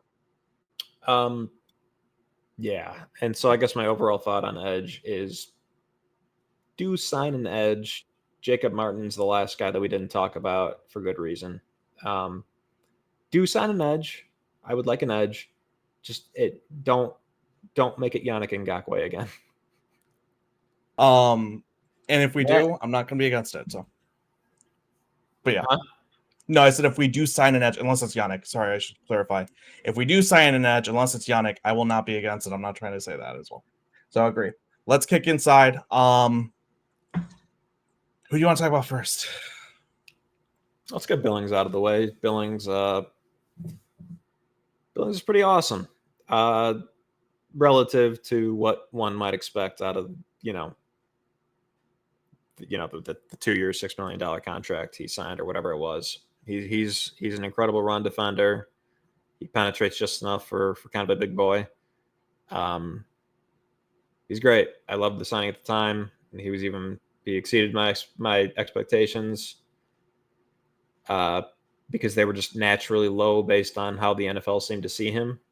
Mm-hmm. They were high based on how well he had played you know what I mean. I was hoping for the best, expecting the worst, and I got even better than the best I thought could happen. He's not a difference maker in the strictest sense, certainly not as a pass rusher, but yeah, love having that guy. Really happy to have him. Just keep doing what you're doing, Andrew. Yeah, I'm gonna just echo that. Let's extend him. Let's get him extended. I don't know what his contract situation looks like right now. Is he on a contract already? I think this is walk year. I think so. I'm gonna my thought is just going to echo that sentiment. I love you, big boy. Keep it up. That's it. I was happy with that signing. We both had talked about it. We were both like, I think we got an underrated guy here. And he was more than underrated. It was awesome. Yeah. When I get a knockoff jersey, I think I hinted at who I wanted, but when I get a knockoff jersey, I think a Billings would be very funny, but also not crazy because he is good. Yeah, that would be like, who the hell's wearing an Andrew Billings jersey? That is a good underrated one. There have been a lot of people who have been asking, like, hey, if I could get a jersey that's under the radar, like a Bickle jersey, right? If you were to get a Hawks one back in the day, Billings would be a good one. Playoffs. Yeah. But yeah, Billings would have been a good one. Oh, we talked Hawks, and I am getting a little chilly. And he signed through 2025, by the way. So one more year. Oh. Well, extend him anyway. He's pretty young, right? What, 29? He is 29. And in the trenches, that's not too old, so. Extend that man. I gotta say, so one thing I've been working on the swears. I gotta stop saying today I've been doing a lot more Gonna work on that next. Maybe without the swears, I just have to fill in space and error with those instead. Oh, that's famous. That's basically from an episode of SpongeBob. Is you need a filler word. You could go So that's what we've learned. My filler word is the F-bomb. Going on. So Billings, obviously awesome. What about Gervon Dexter? Do we want to go there? Do we want to leave him last? Go Zach Pickens. There's nothing to talk about Pickens that I don't think we could talk about with Dexter as well, at least for me.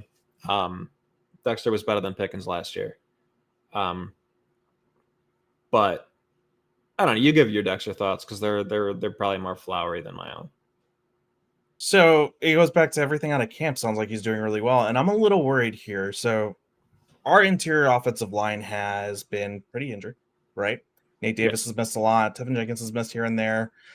We've been obviously Coleman Schultz and Ryan Bates have been out there every single practice. So it comes back to is it really that Dexter has taken that step? All the reports out of camp, he looks great, right? Has he actually taken that step? Is it really just that he's added all of that? He's fixed his twitch, etc. His get off has gotten more consistent because I don't think he had an issue with how quick his get off is when he did it right. It's just he had an issue with not leaning on to what he used to do in college so much. Is it actually all of that? Or is it just that our interior offensive line sucks? Just like the tight ends and the linebackers, right? Is it really Jimmy Graham's great, or our linebackers can't cover shit? Yeah, so I want him. I for some reason the name Darnell Dockett keeps popping into my head as like maybe it could be Darnell Dockett, who I think was a second round pick of the Cardinals. This might have been 20 years ago for all I remember, but I remember he had a similar college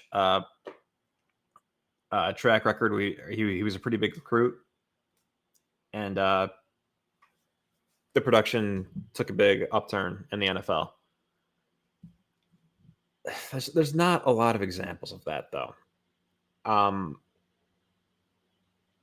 And no, I don't buy any of the camp hype. I don't buy it for any player.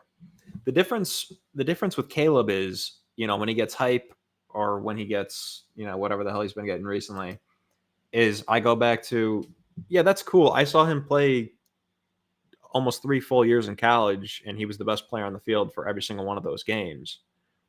I don't care about camp. With Gervon, it's a little more difficult because he was not very good in college for reasons we've gone over, not entirely his fault. He flashed a lot more than Pickens did, like substantially more than Pickens did last season. So you can see the talent.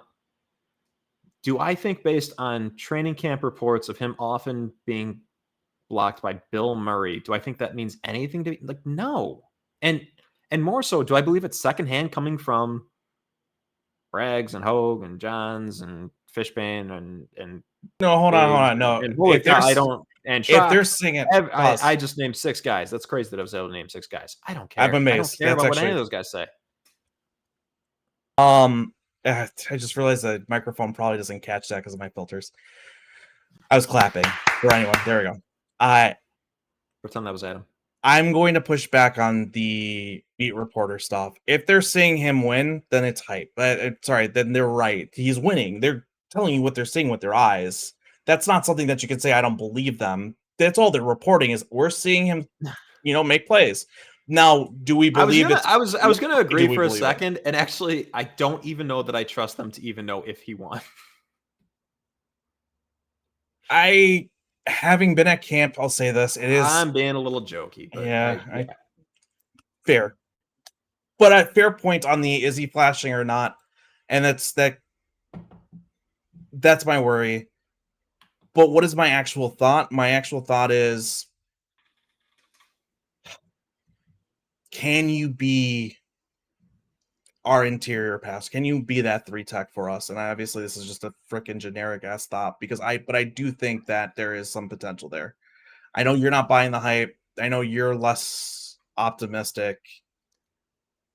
I actually feel like he's shown enough last year that if he just takes that extra step, and again, it is really different coming from a system in which I'm 2-gapping, mirroring, and even we don't even care about the pass rush because in college, again, I'm more worried about the quarterback scrambling out of the pocket and running on us, right? So I just need to keep with him. I can understand how that can mess up a player. And when it comes down to the few snaps that you can see that he gets it right, it seems like it's a consistency issue. It's a coaching issue, etc. And getting that off of his mind, and it's a muscle memory and twitch issue, right? I shouldn't say twitch, right? He's got the twitch for it. It's a muscle memory issue and getting that twitch to go off. So if I'm right with all of that, what I just said and everything, and when I say I'm right, I mean everything that I've understood from other people. I'm not trying to give myself, I'm not some genius here. I'm a dumbass. If that's all correct, then I do think that he's got the ability to come in here and say, hey, be our next Akeem Hicks and be that interior pass rush presence that we need. Yeah. I'm trying to figure out what my thought is here. It's again, a hard he's a hard one to have a full thought on because I feel like there's such I don't know. He flashed very much last year, and I think he outplayed whatever his PFF grade was, which is probably in the. It's not very high. It's like in the 50s, I think both of them were. 50s. Yeah. I think he was better than that. I think he is definitely a useful player. I was even, going through scenarios in my head before the draft and before free agency last year. I was good with him as the starting 3 tech. I don't think I'm good with him as a starting 3 tech. I'm not comfortable with him as the starting 3 tech, given that we did not upgrade the other edge, and also the depth behind him. The depth on the defensive line somehow got worse. Like there's not even Justin Jones to fall back on now. Yeah, who was doing well. Justin Jones did play well once we got Sweat. And coming back to Sweat being a multiplier, I'm looking at Javon Dexter's page. 65.9 pass rush grade, which is pretty good for a rookie, right? That is transitioning into a different role. And coming back to it since week 10. What's the pass rush grade? Sorry. 65.9. So it's above replacement level. Going from week 10 on, so against the Panthers, 2, Detroit, he had 4 pressures, another 2 against Minnesota, 3 against Detroit, 2 against Cleveland, 3 against Arizona, 4 against Atlanta, none against Green Bay. I don't know how many snaps he played. Pass rush, 18. So, like, you see a huge uptick from week 10 on versus earlier, and he did play more. It looks like he did play more snaps, but not entirely crazy. Like, he had some games earlier on in the season, 23 snaps, only 1 pressure. 18 snaps, 0 pressures versus like 15, 2 pressures against Minnesota. So like there might be something to, hey, we're able to kind of, with Montez Sweat there, these guys are able to get one-on-ones. They're able to he's able to take the attention away, and maybe these guys are better than they were earlier on in the season. I think there's a lot there to explain that just from the 2 guys we've looked at so far. Yeah. So also a rookie season, so you're going to expect an uptick towards the end of it. Right. Yeah, naturally. I'm trying to think. I just I will say not every pressure is the same. I'm not going to be optimistic on it, is what I'm going to say. Yep. I'm going to, regardless, I think our depth is pretty brutal on the inside. I really would have liked to pair him with somebody a little bit more reliable than Byron Cowart and I guess Pickens. I'm going to agree with you there. Defensive line depth is important, and we don't have any. I think the starting group is capable to be a good starting group, but you need depth, man. And we don't have any rotation there, and that will hurt us. And the other thing is, again, I do go back to he was a late 2nd round pick. That is usually not a huge indicator. And while he flashed his overall season last year, should not have inspired anybody to say, let's make this guy our unquestioned starting 3 tech, a pretty important position in Eberflus's defense. I don't think it's the same level of importance as it used to be, but it's still pretty important. Yep. I will say, just looking at the pressure numbers offhand, I would have agreed with you just off of what I've watched, but just looking at the pressure numbers offhand, there is an analytical case to say that maybe he could be. So he could be for sure. If I'm betting, I'm going to say we're all going to be a little disappointed if we're expecting him to be consistently good. What I'm hoping for is, I think the run defense can get a lot better. He's got the body for it. And that's where he did suffer. With I want to be more clear pass here. rush with way more pass rush snaps, I'm gonna predict that we just get kind of a replacement level season out of him, which I wish we can get a lot more. Reminder though that the 3 tech, I don't give a shit about my 3 tech in run defense in this specific scheme. And again, it runs a little bit differently. We change our fronts quite a bit too. This isn't Lovie Smith's defense anymore. But if we're just talking about the overall idea of the scheme from back in the day, your 3 tech is supposed to be a penetrating game wrecker in the backfield. He's not your run defender. In fact, what you're doing is, with that penetration, you're really hoping to get into the backfield deep, and that forces the running back to basically get funneled into the will linebacker eventually. But it's because of the ability to pass rush penetrate and not be the person who's making the tackle, but creating havoc in the backfield by getting that penetration. And in doing so, then if it is a pass play, being the guy that's there.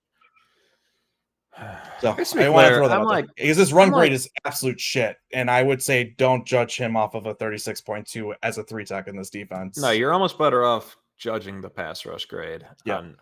on their ability as a run defender in this defense, Mhm. by and large. Well, specifically at the 3 tech. So go on. Yeah. Yeah, I don't want this to be like thrown back in my face once we're super famous. I'm like 55-45 on expecting us to be a little underwhelmed.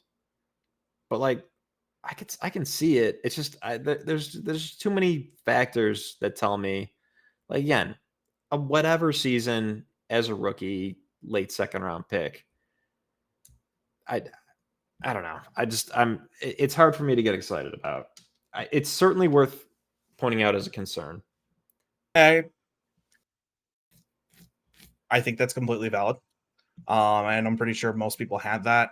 Again, I think that goes back to, for me specifically, yeah, do I think the defensive line could be an issue if Montez Sweat goes down 100%? If he doesn't, though, we'll be fine. And I've always been worried more about, can we get this offense right? Because if you can get an offense right, that's why I haven't cared much about the build. We built the back, so you got your floor, right?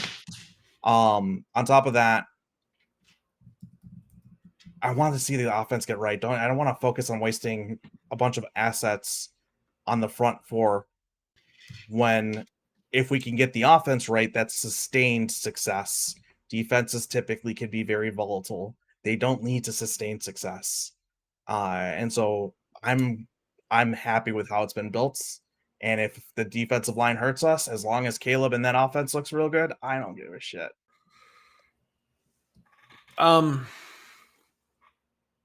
Then there is Pickens, who I expected a little more out of right away as a 3 tech when he got drafted.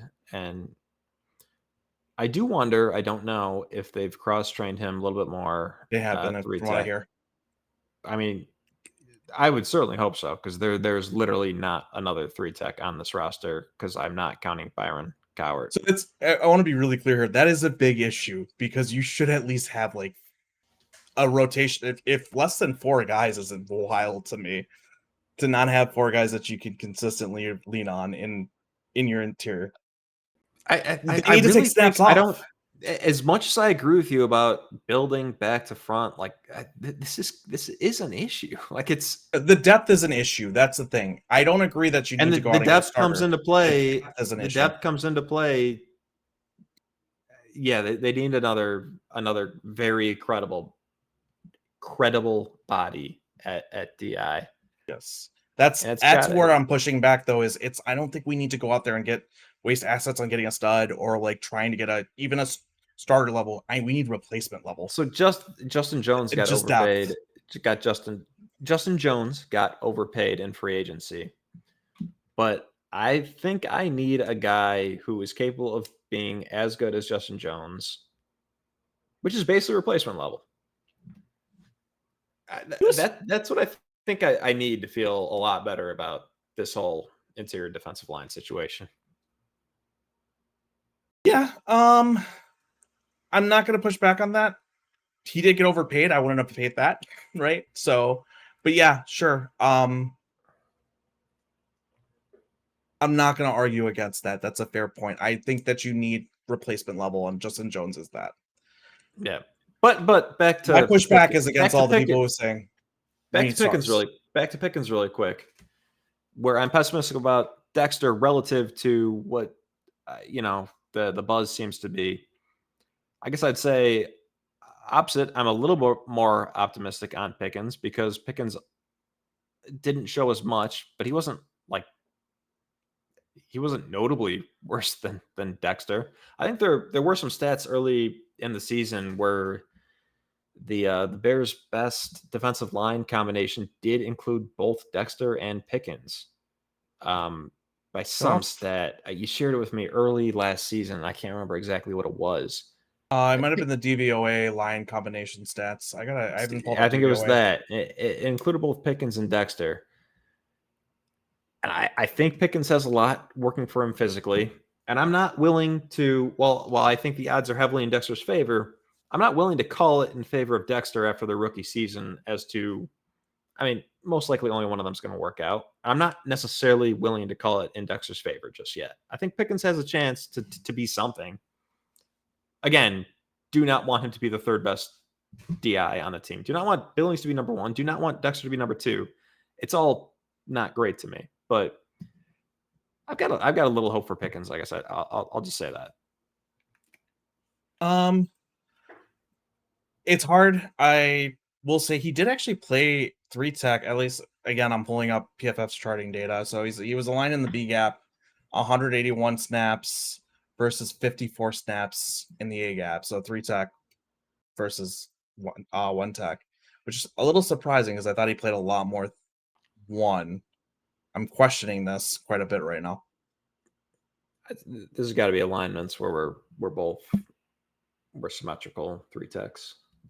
Well, no, because then they have well, it depends on the shade, I guess, but they also have like, no, I guess they don't. They only do it for a 4-tech.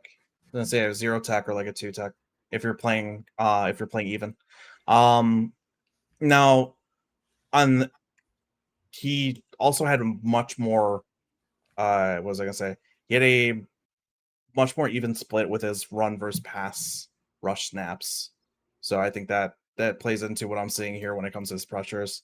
It's hard. I don't know. Pickens didn't really get all too many opportunities.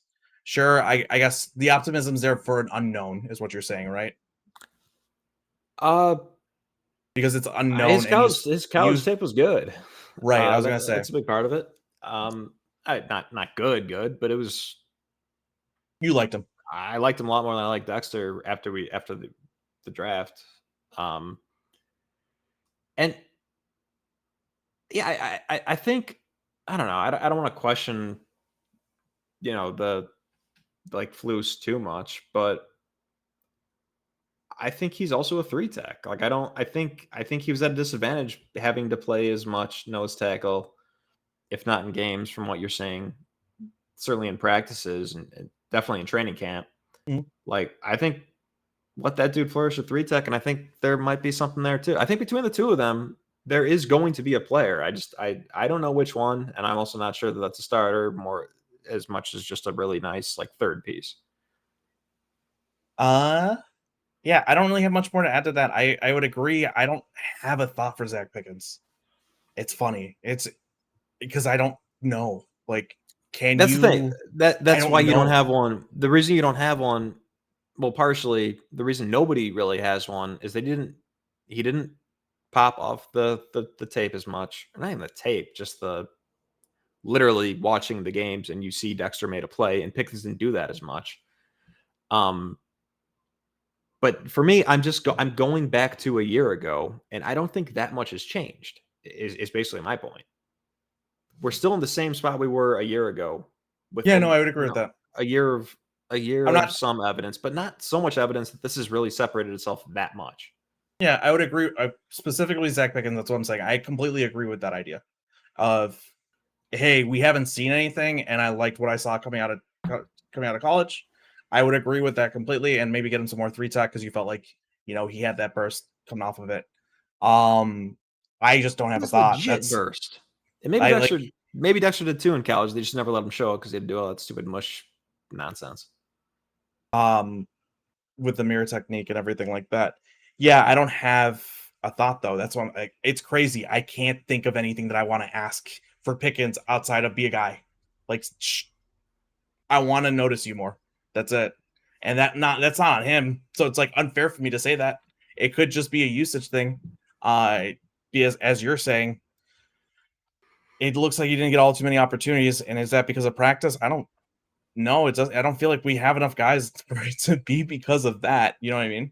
So again, it's weird. I'm ending on, because this is the last guy I think we got to do. I'm going to end on I have no idea what to say here. Yeah. I mean, there's other guys that we could have said where we also wouldn't have had anything to say. But I specifically want to lump Pickens in with Dexter still, which is why we talked about him at all. Overall, I'd say I expect this defense to be quite good. I think we benefited a bit from turnover luck, and that's always going to regress. But again, I think there is a very solid floor and a lot of ceiling in the back seven. And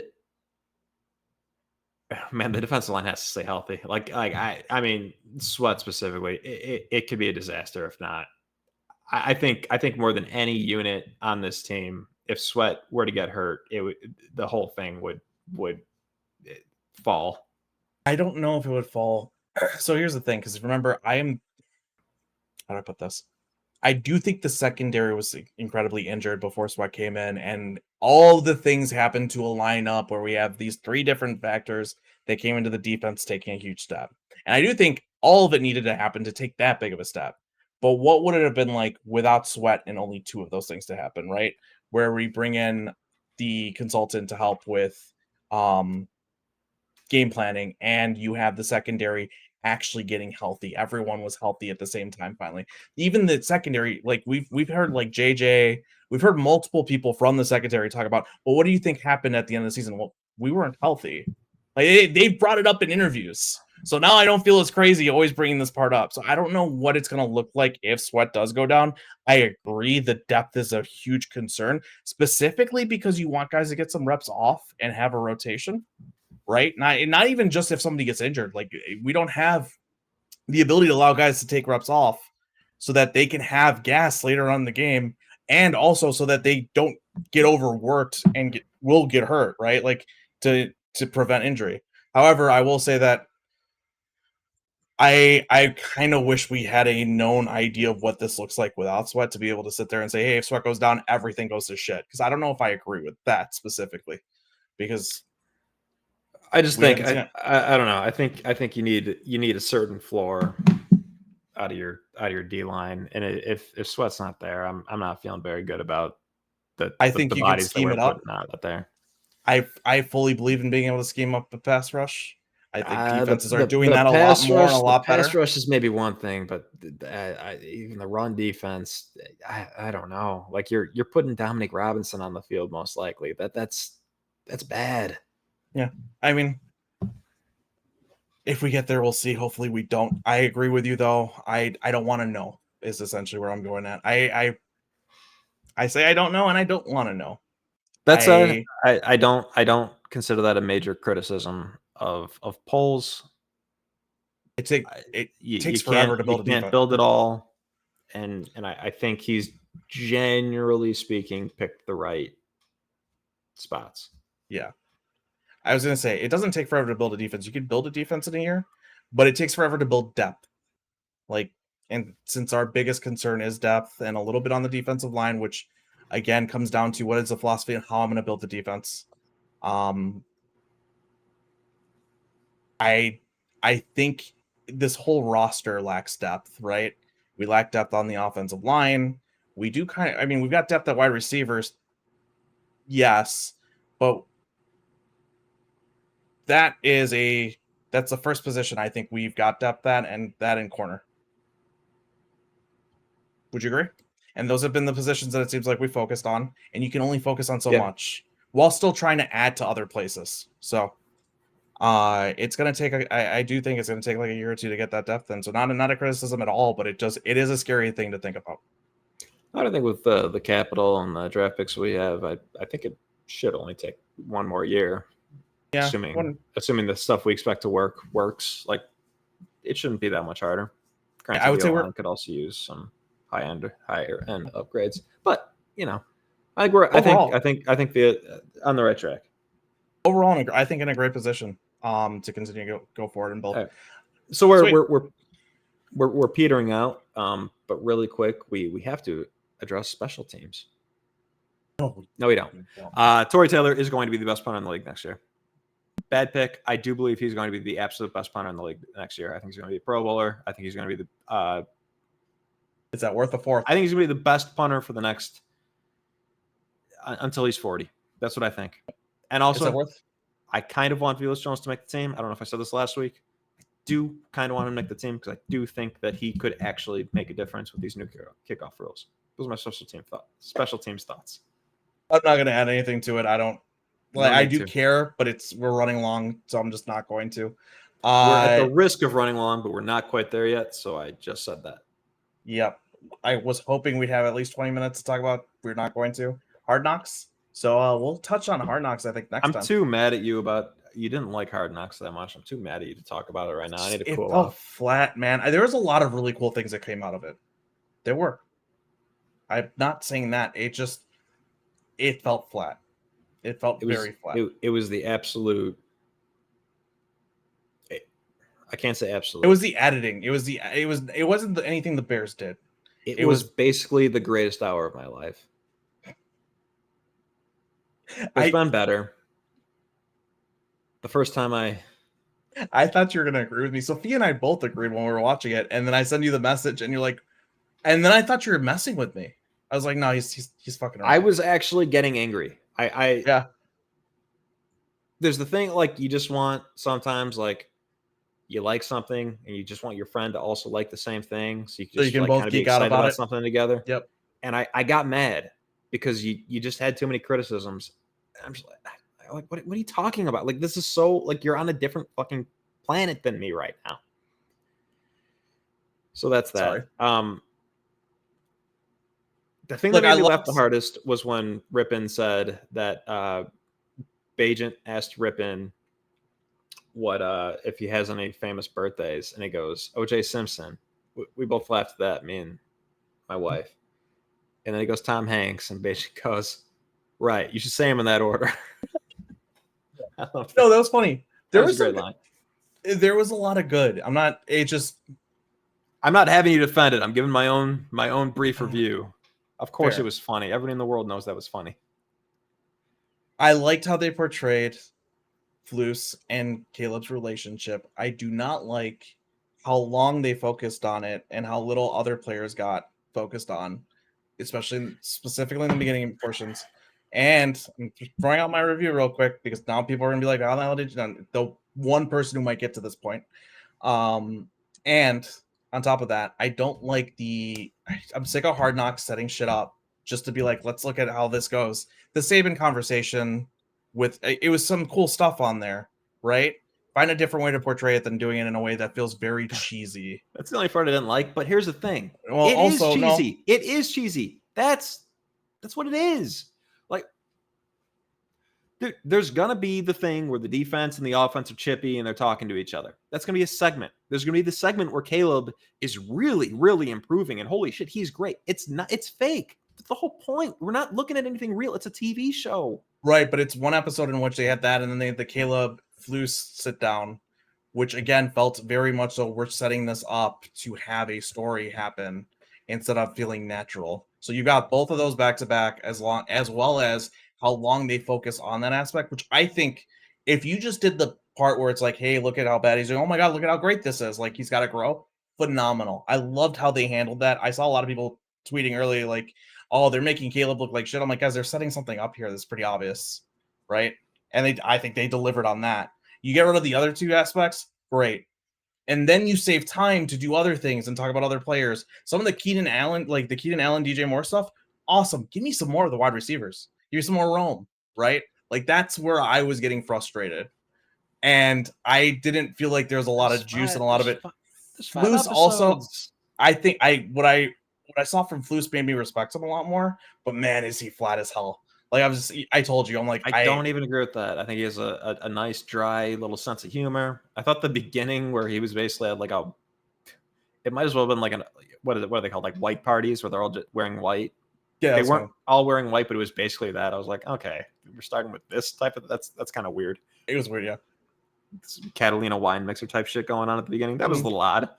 Yeah. But I would say besides that, he had a little bit of a dry wit on him. And I don't like a red ass coach. I've said it before. When somebody yells at me, it doesn't make me want to run through a wall. Know. Because first of all, you should never run through a wall. The wall's gonna win. And second of all, I start laughing. I laugh. It's fake.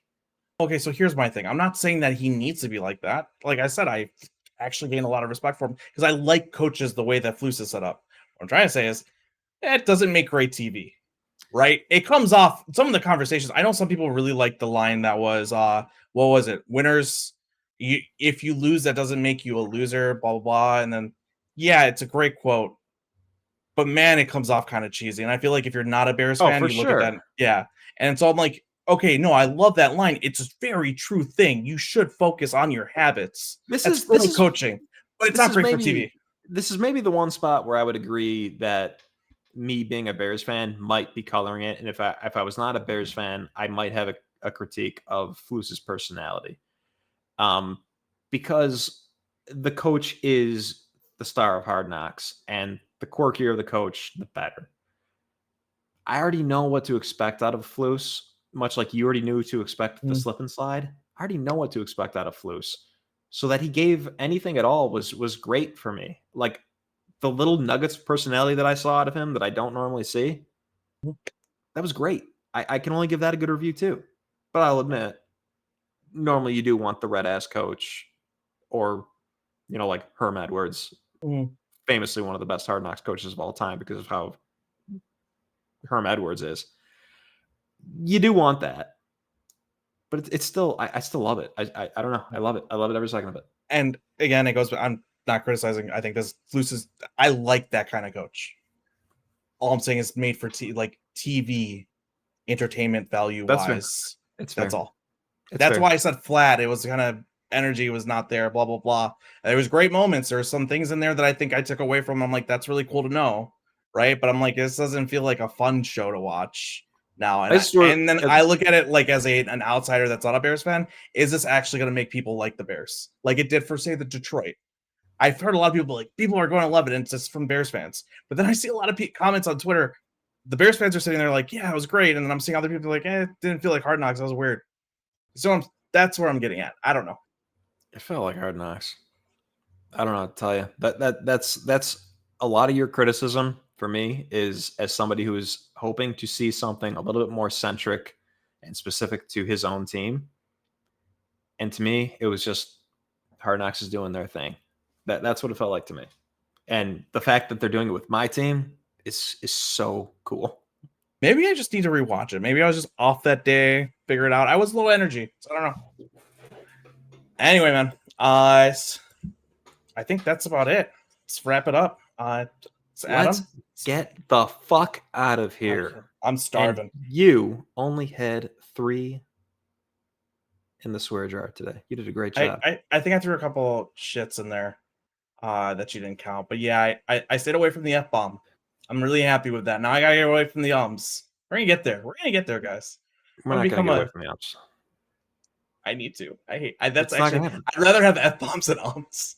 I do but the it's ums not more good than you listening. do. I do the ums way more than you do. It's not gonna happen. Oh. You can't get rid of all of it. Well, I'm gonna our way out of here. It's Adam. That's Kevin. This has been Virginia's DMs. Bye.